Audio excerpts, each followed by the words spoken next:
سورۃ الاسراء جو ہے یہ سورۃ مکیہ ہے بالاتفاق، اور اس کے اندر اللہ تبارک و تعالیٰ نے قصہ اسراء کا ذکر فرمایا ہے۔ اسراء کہتے ہیں رات کی سیر، جیسے کہ دوسرے مقام پہ ہے وَأَسْرِ بِأَهْلِكَ، فرشتوں نے کہا لوط علیہ السلام سے کہ آپ رات کو ایک بچوں کو لے کے نکل جائیں۔ اور ایک ہے معراج۔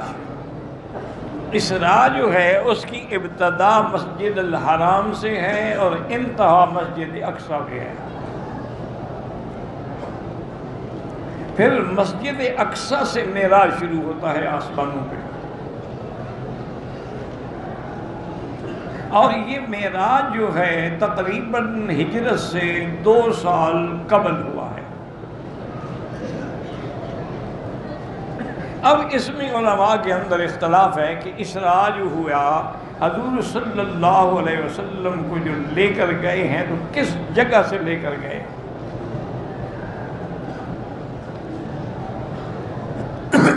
بعض روایات یہ بتاتی ہیں کہ بیت ام ہانی سے، حضور ام ہانی کے گھر میں تھے،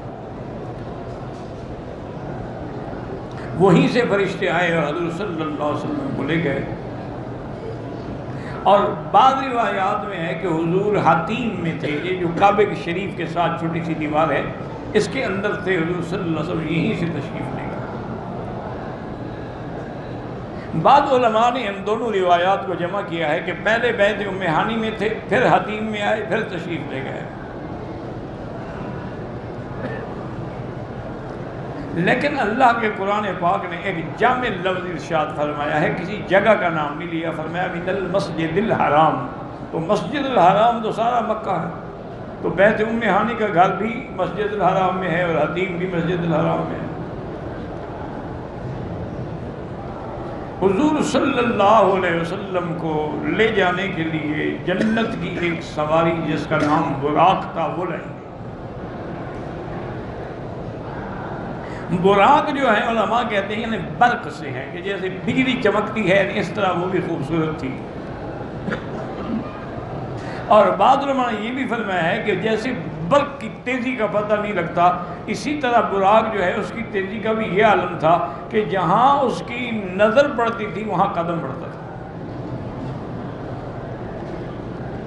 اور یہ بھی روایات میں ہے کہ براق جو ہے وہ یعنی گدھا سے تو بڑی تھی لیکن خچر سے چھوٹی تھی۔ اب اس میں اختلاف ہے علماء کے اندر، اور اس پر بڑی بڑی کتابیں بھی لکھی گئی ہیں کہ ہر حضور صلی اللہ علیہ وسلم کو جو معراج ہوا ہے وہ جسمانی ہے یا روحانی ہے؟ یعنی حضور پاک جاگتے ہوئے اپنے جسم اقدس کے ساتھ معراج پہ گئے ہیں یا خواب میں آپ کو دکھایا گیا؟ اس میں حتیٰ کہ بی بی عائشہ نہیں مانتی تھی۔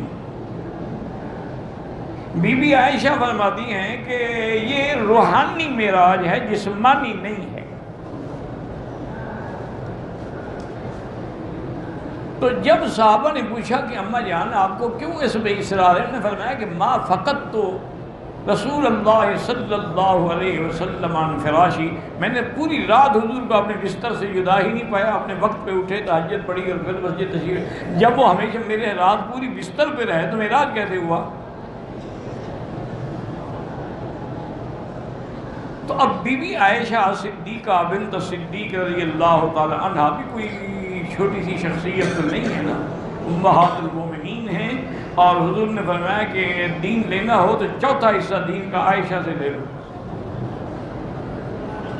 اور بڑے بڑے صحابہ اس کے شاگرد ہیں۔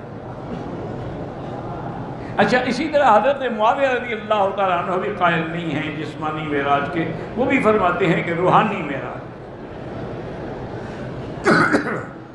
لیکن جمہور صحابہ، حضرت ابن عباس، حضرت عبداللہ المسعود، بڑے بڑے لوگ، خلفائے راشدین، وہ سب اس بات کے قائل ہیں کہ حضور کا معراج جسمانی ہے۔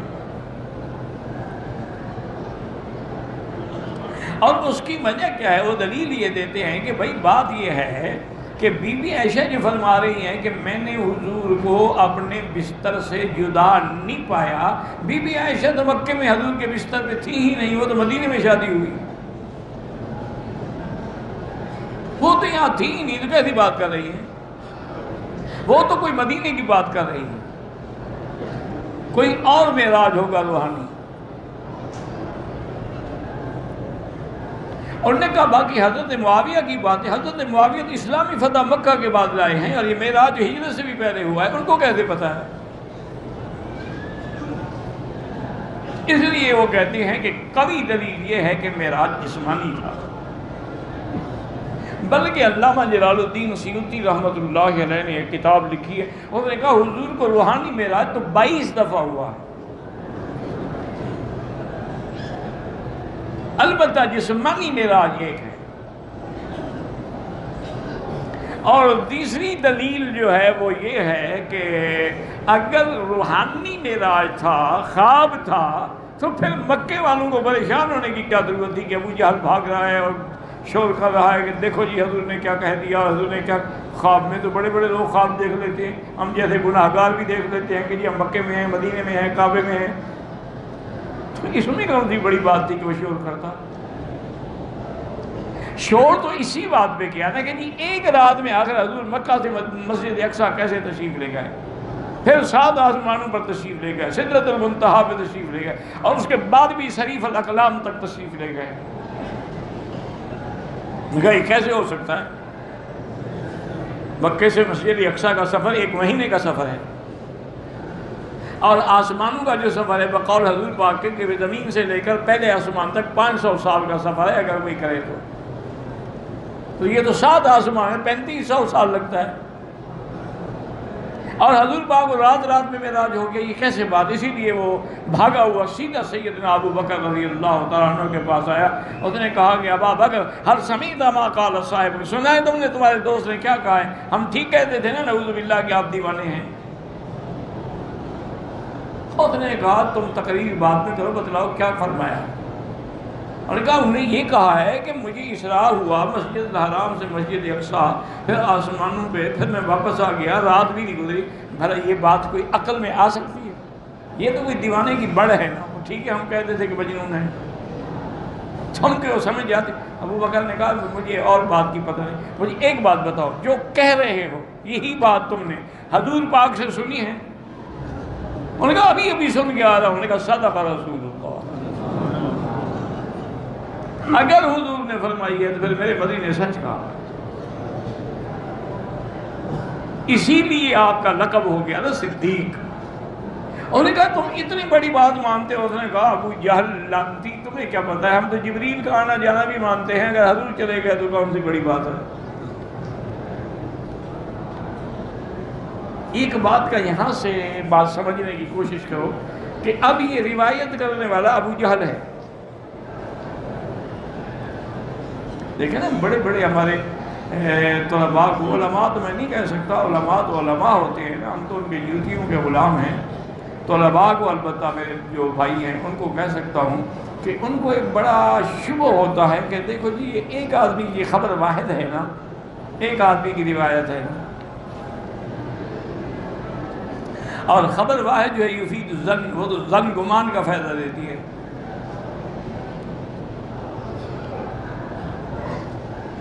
تو اس لیے آپ یاد رکھیں۔ اچھا، اور دوسری جو ہمارے طلباء بھائی کو شبہ پڑتا ہے وہ یہ ہے کہ بخاری جیسا آدمی، اتنا جلیل القدر،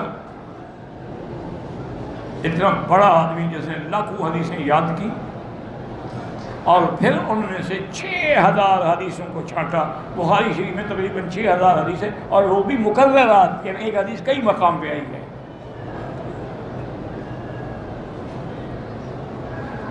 اب 1,00,000 حدیث کو یاد کرنا، پھر ان میں سے انتخاب کرنا، وہ آسان بات تو نہیں ہے نا۔ لیکن انہوں نے بھی بعض روایات جو ہیں وہ شیعہ سے لی ہیں۔ اچھا، بعض روایات انہوں نے معتزلہ سے بھی لی ہیں، حالانکہ وہ فرقے باطل ہیں۔ معتزلہ بھی باطل فرقہ ہے، خوارج ہے، روافض تو یہاں سے معلوم یہ ہوا کہ روایت لینے میں یہ دیکھنا پڑتا ہے کہ بندہ سچ بولتا ہے یا نہیں. سچ بولتا ہے کوئی ابو جہل بھی ہو تو ابو بکر نے مان لیا نا. ان کو پتہ تھا کہ یہ کافر ضرور ہیں لیکن جھوٹ نہیں بولتے. یہ تو ہم مسلمان ہیں نا ماشاءاللہ, جھوٹ کے بغیر سچ نہیں بولتے. ہمارے یہاں تو بڑا سیاسی لیڈر وہی ہوتا ہے جو بڑے جھوٹ بولتا ہو اور قوم کو جھوٹ میں دکھا کے خیالات میں خوش رکھے. اصل بات یہی ہے کہ وہ لوگ کافر ضرور تھے لیکن جھوٹ نہیں بولتے. ابو سفیان کافر تھا. جب ہرقل بادشاہ روم کے دربار میں پیش ہوئے اور جہاں جہاں اس نے باتیں پوچھی وہاں ایک بات یہ بھی پوچھی کہ اچھا وہ جو نبی مبعوث ہوئے ہیں کیا انہوں نے کبھی کوئی آپ لوگوں سے وعدہ یا عہد یا میثاق یا معاہدہ کیا ہے پھر اس کو نبھایا ہے یا توڑا ہے؟ تو ابو سفیان نے کہا کہ بادشاہ ان کے ساتھ ہمارا ابھی ابھی ایک معاہدہ ہوا ہے صلح حدیبیہ میں, پتہ نہیں پورا کرتے ہیں یا نہیں کرتے. ابو سفیان کہتے ہیں خدا کی قسم یہ بھی میرا جھوٹ تھا, مجھے یقین تھا حضور وعدہ پورا کریں گے.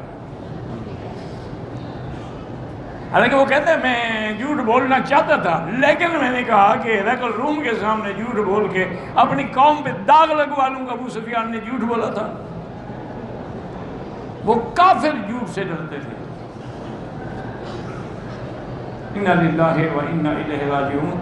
آج تو حیرت ہوتی ہے کہ لوگ نامحرم کو ویزا لگانے کے لیے محرم بنا دیتے ہیں. اتنا بڑا جھوٹ. اور اس کو بھی لالچ ہوتا ہے عمرے پہ آنے کا, وہ بھی قبول کر لیتے ہیں. یہ نہیں سمجھتا خدا کے بندے تم غیر محرم کے ساتھ سفر کر رہے ہو, اسی کے ساتھ ایک کمرے میں رہو گے, تمہارا عمرہ تو برباد ہو گیا. ایسے عمرے کی کیا ضرورت ہے کہ بندہ غیر محرم عورتوں کے ساتھ بیٹھے, کھانا کھائے, ایک کمرے میں رہے. اس سے تو بہتر ہے کہ نہ ہو.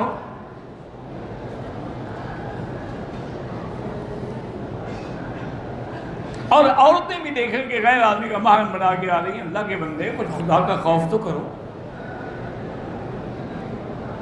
تو بہرحال میرے کہنے کا مقصد یہ تھا کہ وہ لوگ جھوٹ نہیں بولتے تھے. لیکن سب سے پہلے جیسے ایمان لانے والا صدیق ہے, معراج کی تصدیق کرنے والا بھی پہلا صدیق ہے. یہ شرف ابو بکر کو ملا ہے. اللہ اکبر. اسی لیے قرآن کہتا ہے والذی جاء بالصدق وصدق به. مفسرین فرماتے ہیں اس سے مراد ابو بکر ہے.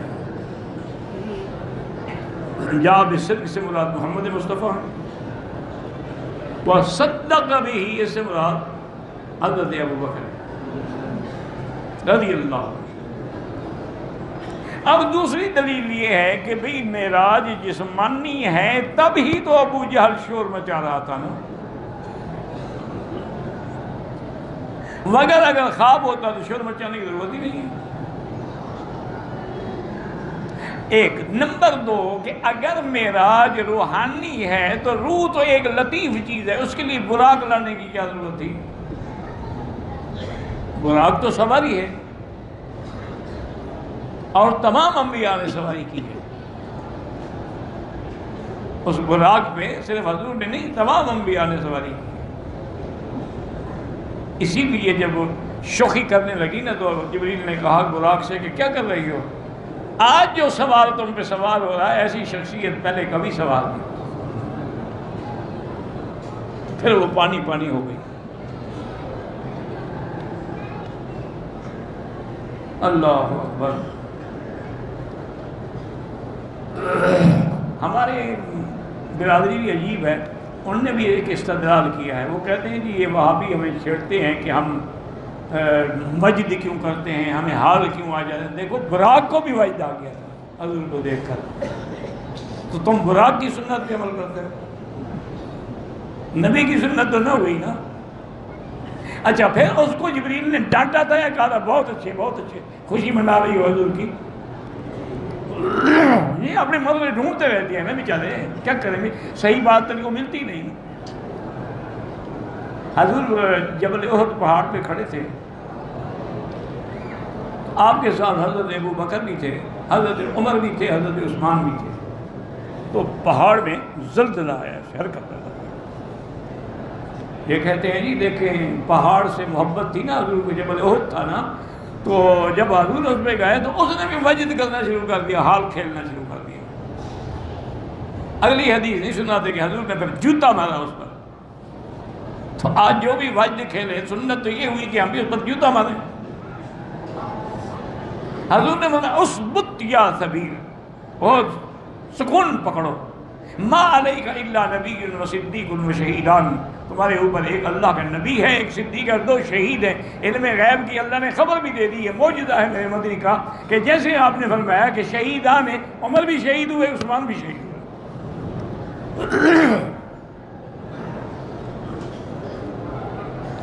تو یاد رکھیں کہ دلیل معراج میں یہ بھی دلیل ہے کہ بھئی اگر روح کا معراج تھا تو پھر براق کی کیا ضرورت تھی؟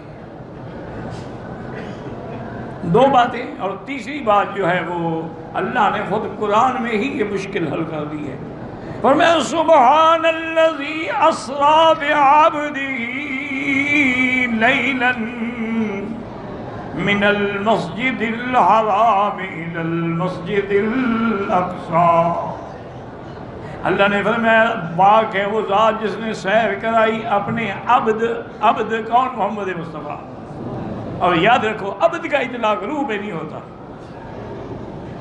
عبد کا اطلاق ہوتا ہی روح مال جسد پہ ہے۔ وَأَنَّهُ لَمَّا قَامَ عَبْدُ اللَّهِ، اور کسی جگہ فرمایا وَأَوْحَىٰ إِلَىٰ عَبْدِهِ مَا أَوْحَىٰ وَعِبَادُ الرَّحْمَٰنِ الَّذِينَ يَمْشُونَ عَلَى الْأَرْضِ هَوْنًا۔ تو عبد کا اطلاق ہوتا ہی روح مال جسد پہ ہے۔ تو جب اللہ نے فرمایا بے عبد ہی، ثابت ہو گیا کہ جسمانی معراج ہے، اس کا روح سے تعلق نہیں ہے۔ اچھا دیکھیں نا، یہ مقام جو ہے یہ بڑا معجزہ ہے حضور کا، یعنی آسمانوں پر لے جانا، لے آنا، اور رات بھی نہ گزرے۔ تو یہ کوئی معمولی سا معجزے تو سارے شان والے ہوتے ہیں، لیکن یہ بڑا شان والا معجزہ ہے۔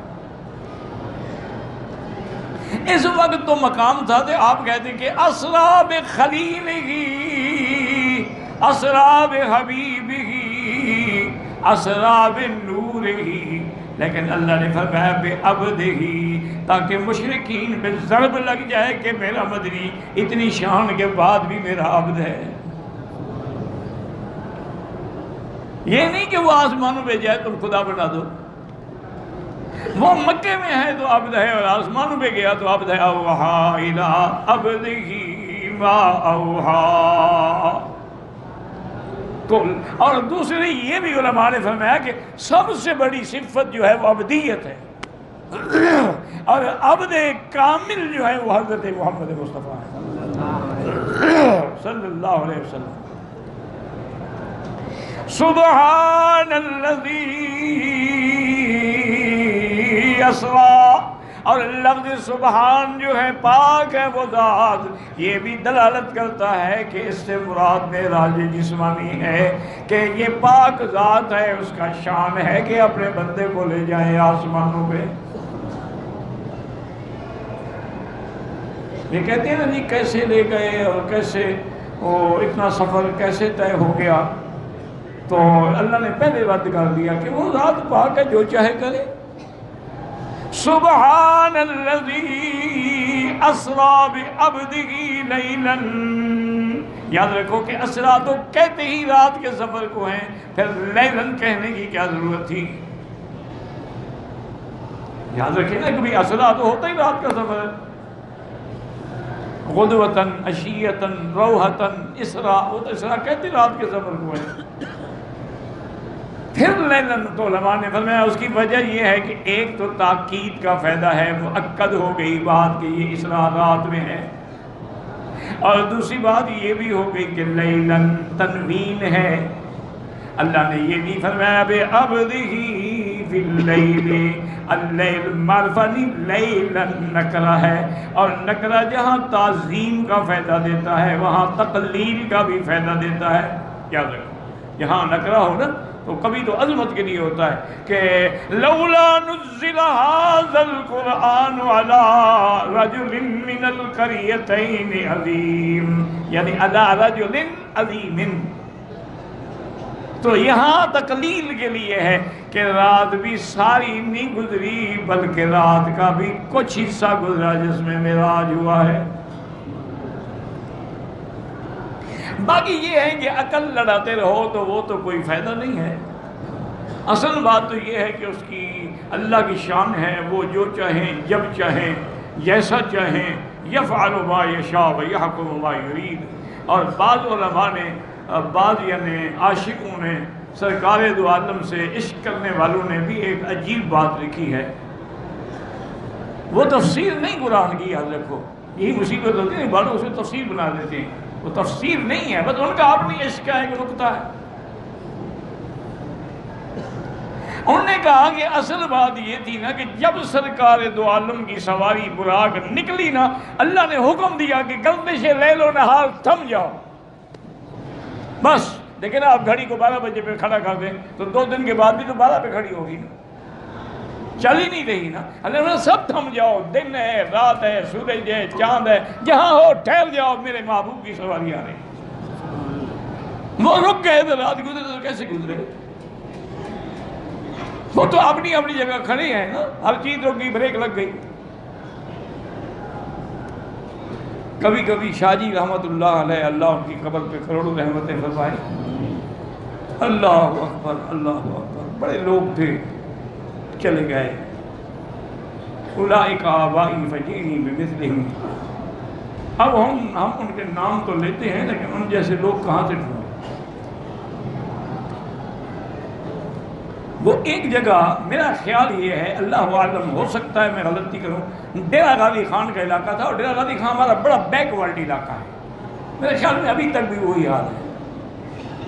اب تو خیر میں نہیں گیا، 15-20 سال سے پاکستان ہی نہیں گیا، لیکن میری معلومات یہی ہیں کہ اب بھی اس کا وہی حال ہے، کہیں بربادی ہے، کہیں ڈاکے ہیں، کہیں کچا ہے، کہیں پکا ہے، کہیں چھوٹو گینگ ہے، کہیں موٹو گینگ ہے۔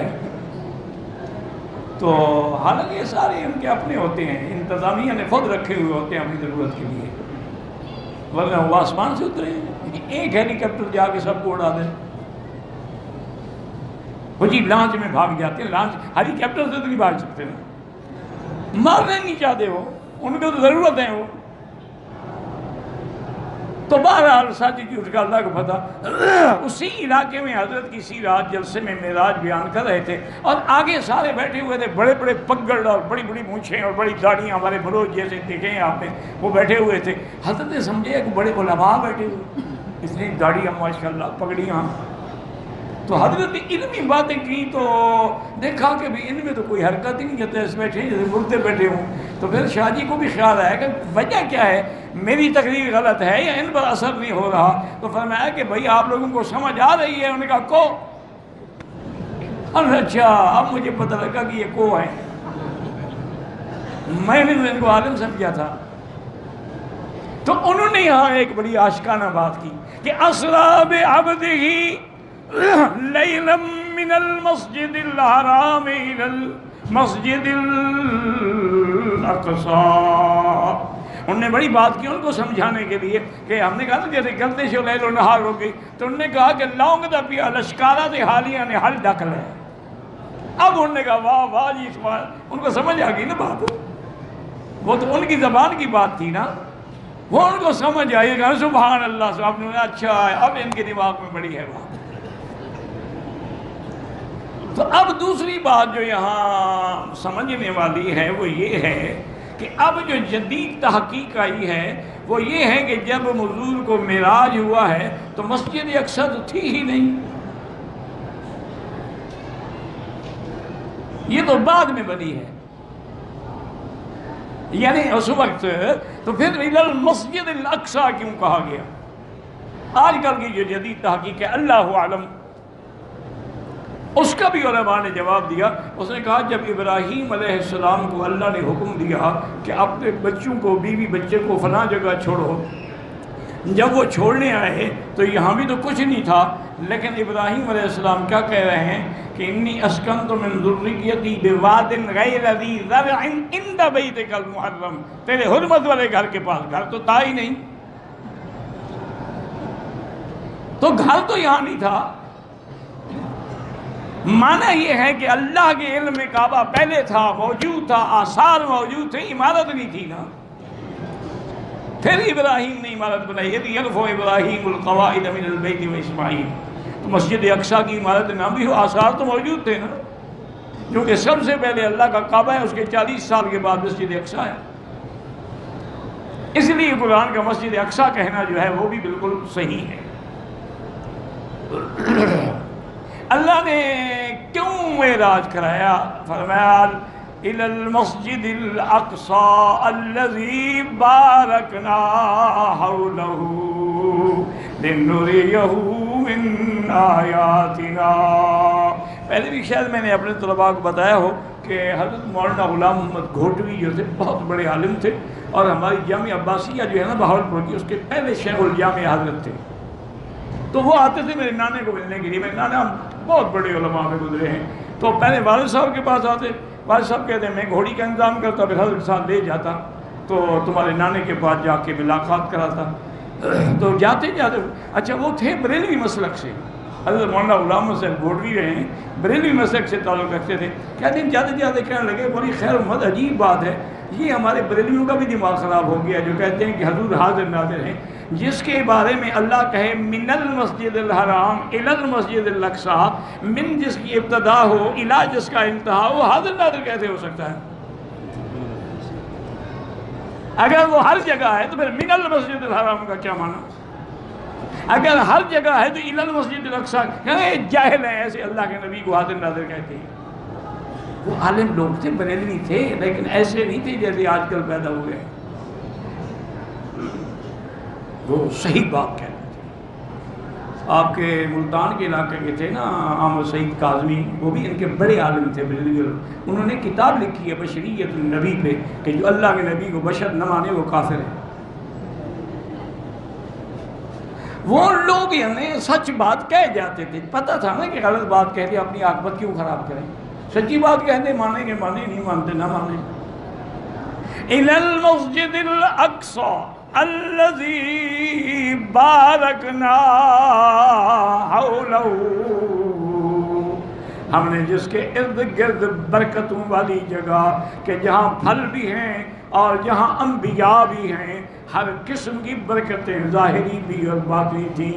اور کیوں لے جا رہے ہیں؟ لِنُرِيَهُ مِنْ آیاتنا، تاکہ اپنے نبی کو ہم بڑی بڑی اپنی قدرت کی نشانیاں دکھائیں، چھوٹی نہیں بڑی.